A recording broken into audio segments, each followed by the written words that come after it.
every opportunity to save that woman's life. In an animated video, the sheriff walks us through how Nathan allegedly carried out the killings and how deputies responded. A couple units bypassed the residency and took a staging position per the sergeant's instruction and decided to rally out there. That's not within policy. That's not within procedures. That's not what we train. 7 minutes after the first neighbor called, you hear a deputy asking dispatch a question.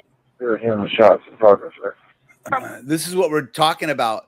Unlike the previous guy, who there was no civilians that he was threatening at that moment, where taking a position down the road might have been the better approach. This guy was actually in the middle of killing people, and those deputies had an obligation, 1 or 3, to confront that guy at that moment. This is a school shooting scenario that the rules changed 20 years ago.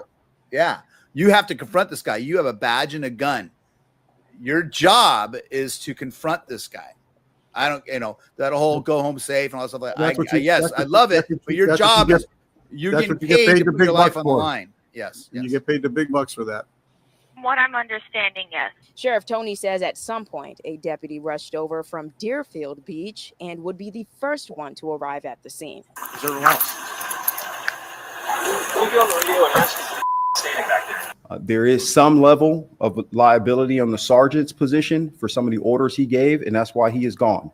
In addition, 6 deputies have also lost their jobs. The deputy union president says he believes the deputies could have performed better, but adds no one deserves to lose their job. The facts will speak for themselves, which will show that our members could not have done anything different to change the tragic outcome of that day.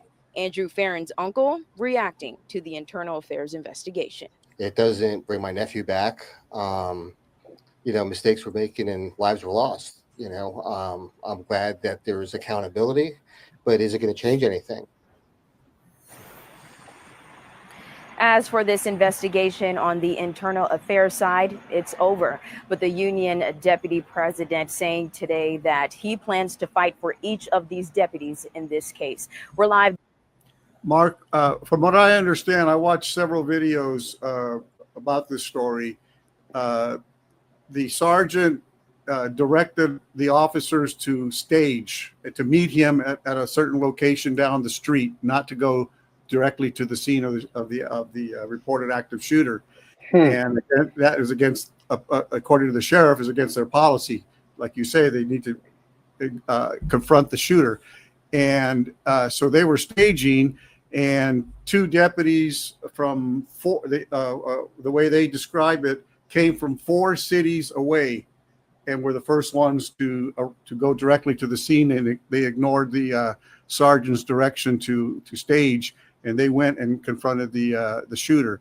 And the one I really feel sorry for was the probationary deputy who also got fired for following the sergeant's directions and staging with him. Matt says, sadly, weak leaders have instilled go home safe. That's what I mentioned earlier. Matt's heard that. We signed up to handle in progress crime. Our priorities of life are, number 1, hostages, civilians, officers, suspect. And that's really it, Matt.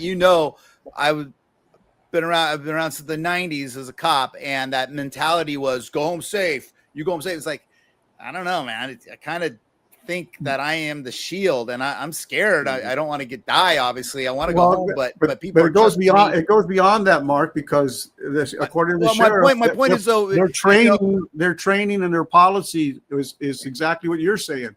No, you need to confront that guy. No staging. Yeah, so that changed. That changed. I'm saying back in the 90s. There was a time. Yeah. There was a time where it was back in the 90s. It was a time where it's like, everyone go home at the end of shift. Oh, yeah, that's great. But people expect us, what Matt's saying, people expect us to put our life on the line. Think Uvalde, right? Let's think about Uvalde, Texas. I'm sure there's some officers there who want to do the right thing and stuff like that. But you had supervisors. No, and we learned this in Columbine in the 90s. That's right. When I became a police officer, you got to go in. You hear people screaming. Oh, you have to go in. Even before that, Mark, in the San Diego McDonald's shooting, when that man was hunting Mexicans and killing all those kids at the McDonald's in San Ysidro, and the SWAT commander stuck in traffic coming from downtown San Diego to San Ysidro, telling everybody not to do anything till he gets there. And at the That's and just, this guy that's is the hero. murdering- That guy wants to be the hero right there. That's he's murdering all these I can't children. stand people like that. Just let But you do people the remember, job. you guys remember learning originally when we would go into these active shooters. Remember they did the staging thing. We Yeah. would do that staging wrong. thing, and we would get together. We would go in as a group and the diamond form and the rolling thunder and then all it that changed. stuff. But remember, it And- changed. We all got the same training 10, 15 Right. years ago. So, like, you know, a Gilroy police officer's on scene, and then maybe a sheriff's deputy shows up, and a game warden shows up, and a CHP officer shows up. We all know the same tactics to make that entry together as law Right. enforcement, as California Post certified officers. That changed, what, about 15 years ago now, I think. We all had that training. So, because of these events, like, well, I might not be able to wait for all the rest of my buddies to go in. And sadly, if you're by yourself, you have an obligation to go in there and try to stop this guy. You And got to that's go towards the threat. That's Yeah, why you're getting the big that's bucks, it. man. You're making the big money and the big Exactly. pension. You know, so there you go. Thank you, Matt. Appreciate it. Yeah, and even the I believe even the captain and a lieutenant were fired behind that also.